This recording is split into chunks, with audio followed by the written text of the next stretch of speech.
Hey dear community, so today we want to make a video, about something, a big topic, God, the monotheistic concept, not the God we believe in. So basically what I want to say is that God is supposed to be the undefeated foe of Satan. And this is only partly true. Because if prayer would change something, in fact, God might not be the undefeated foe of Satan anymore. Meaning, if God listens to prayer out of pure love, then God could be changed, right? I mean, this would make sense to anyone, actually. If God could listen to prayer, to anything that someone has to say, even though he knows better, God made the choice out of love himself to change something in his ways for the worse. Because listening to prayer, he could do anything anyway, but doesn't really need to answer anyone. Which I think is true. Meaning, if the essence of theology is irreversible existence, then the essence to theogony or theology, is reversing that concept by God's character. So, now we come to the point. If God is Satan, is Lucifer, he has a basic flaw. He could be changed into something by listening to a person. Because God had already then defeated the light. Satan is the light bringer, but also the one who defeats it, ultimately.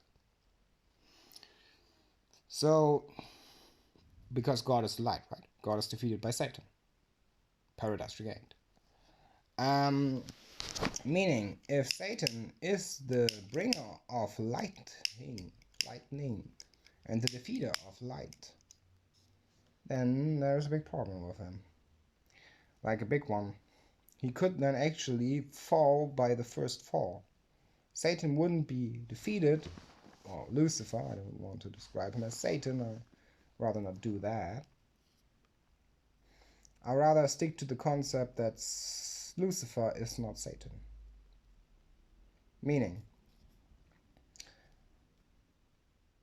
if the first fall was the rise of God, the next fall would be his downfall, could lead to a rise again, but there is the spark of arrogance, of pride. So the Bible would be then correct about Satan or Lucifer being prideful for the fall. Which doesn't mean that he would necessarily be defeated. It's not necessary, to be honest, but it's likely that he loses something. Likely that the couple, Lilith and Lucifer, would then lose something and actually become Satan. Sata und Satina. Satan. So that's a big problem with Luciferism. God could actually be by ascension be enabled to be defeated. Now let's come back to the God hypothesis. Adam and Eve are ruling the universe in my mind, and God is not really has ever any play in this, unless you speak of Adam as God, then we have a total different opinion, or Eve as God, goddess. Meaning the two gods ruling the universe, their existence and the rest of existence, in my mind, because they give knowledge to each other. So basically they are responsible for the ways of existence, on how it's structured. Meaning, if that would be true, we would actually have something that would not be defeatable anymore. Might lose something, but not be defeated anymore. Unable to be defeated. if you calculate more reasons into this, they could actually be undefeated at some point. But that is besides the point now. Let's come to one important question. Is God unknown to thee? Well, his face might be, his spirit might be, or the wife of God, but the character of God is not unknown. The emotion of God is not unknown, as well to his kids, his essence. The essence of God could always be known, the traits of God, if you wish to call it that way. Kids can observe their parents, it's true. Even more so, they can obscene them, yeah. So basically, we have the problem, is God then omnipotent? Well, to a degree, right? If he's already almighty, which I doubt that there are so many almighty beings, but could be, then God would necessarily be omnipotent to a degree. But yet not omnipotent in the sense that that being would know everything. And even if it would know everything, which is the beginning of the fall, it would not necessarily be good or beneficial to that being or the rest of his children, creation, or surroundings. So that could spark a whole new set of evil into the world by God's desire for omnipotence. So let's assume he's omnipotent in the sense that he's almighty, or she. Fair enough. Then we come to the biggest question. Are God's ways unknown? Is God's way to be unknown the best way? Well, point being here, God himself is unknown. Who is he? What is he? His character, his face, his essence, in the essence way, unknown but not the essence. It's either the essence or the essence. One of it is known to a degree. Not all of it, but one of it. So the thoughts of God are maybe out in the open to his children. The rest maybe not. And there we come to the big question. Is God's way actually unknowable? Yes, it is. 100%. 100%. But is it good for God's ways to be unknown? That is difficult to be, in absolutely honestly, rivers of shadows in fields of graven images. Because basically it means that God would hide something that he cannot speak about, which he would know. And that would spark the idea of the traits of God. He would suddenly have traits that are wrong, the wrong image of God made by themselves. Even more so, an imagery, adultery. Yes. So, but there's a bigger problem in my mind. If God would be unknown, actually unknown, he or she would need to work for that. They would need to put effort into being unknown, which would then make a part of them known again, which is a big problem. A big problem. Because basically, if you put effort into something of you comes apparent. Especially if you try to delete something out of existence. Your face can never be known. That's just bullshit. If you didn't present your face to someone, you basically don't know the face of the person. It's just bullshit. The ideas of the person, the fantasy, the mind of the person cannot be known. But the thoughts can be known, as said. That has so many reasons I can't explain right now. And the shadow could be partly known. Partly unknown, yes. Yes. Partly unknown or meaning, point being is that if God's ways are supposed to be unknown, there come so many consequences with it. Like, yes, I get the idea. It's better for a being that is good and tries to spark good in his family or members or anything for actually to be unknown, because that way you're acting the best. Like, look at the Illuminati. They're acting from the shadows and they're supposed to ruling the world. If that's true, then they have achieved what is called to be unknown ways.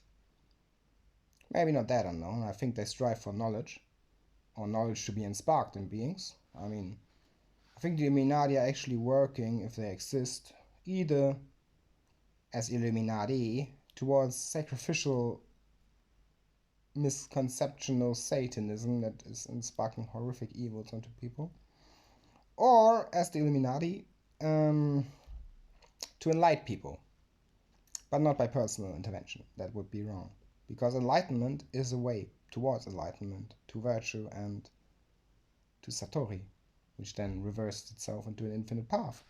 And knowledge itself doesn't help you. The knowledge of something endowed in you, like if someone gives you knowledge, you have less knowledge and you are less likely to have freedom. The more knowledge you gain by someone else, the less freedom you have, in my mind. And furthermore, the Illuminati are basically working towards the same goal, both organizations. They want to put their values into the world. The Illuminati, I don't know if they exist, but the Illuminati, they may do this by their ways, and the Illuminati by evil. The goals may be far different from each other, or I think actually are. They do strive towards the same goal, though. Same virtuous idea, which I wouldn't call virtue, but nonetheless would be a virtue on a different set of morals and absurdly spoken words to ideology. So basically, that's a big problem there. But let's keep the secret organizations out of this equation to have the rest of the discussion done here. If God's ways are unknown and his philosophy is neither written down, as well as his face not in ability or availability, yeah, something like it, then you have a big problem, because suddenly you can't decipher anymore who's who, right? No, that's wrong. Then God would have actually got it. So then you have a big problem. You're suddenly on your own in the strife for existence. You can't sacrifice someone anymore to your dumbness and your stupidity. In my mind, that's good. But for someone who actually works towards different goals, that might not be so much of a desire. So point being, in the end, it now comes down to two things. If God's ways are unknown and he's using trickery to trick someone, like his parents or his siblings, or better said, his children, or parents, sickened people, then the one who is in need of God doesn't need to know God, just needs to know where to go. He just needs to be guided. Fair enough. The one who wants to achieve something of God will definitely want to know something of God. And as soon as someone knows this, he might use guidance in effort to get to God, or anyone who has power. Yeah. In absurdity. Unknown. Meaning, basic ideas now, back to topic. If God's trait is character, I might definitely disagree on that. Like 100% disagree on that. God's character is not see, and God's ideas not manifest, and God's dreams are not traits theory and traits in seemingly shadows found. So, meaning, if someone would want to know something of God's unknown ways, that would already be the try to overthrow that being. Because they wouldn't have unknown ways unless the ones that are already unknown by default to conscious. Furthermore, if God would ever try to defeat this by having unknown ways, would be a tremendous mistake. And the reason being is not the previous mentioned ideas, but that it would also cause time to be paradoxical in eclipse. Suddenly, the past of God would see the future and would be like, this is dumb, why did I do this? But can't see his whole character because you're watching your own person in essence as everything, or even your walk of life, or path of fate, or destined desire, or shadows to abyss, will necessarily kill you. It causes a paradox where you're suddenly gone at one point. You just don't realize it. You're poof, like. And so what would be the other? Yes. Also absurdity. Yeah. Thank you. See. And rising. Meaning, that would just be then theory of mathematics. So, if there's actually someone who claims that God's ways are unknown, he's possibly trying to overthrow someone with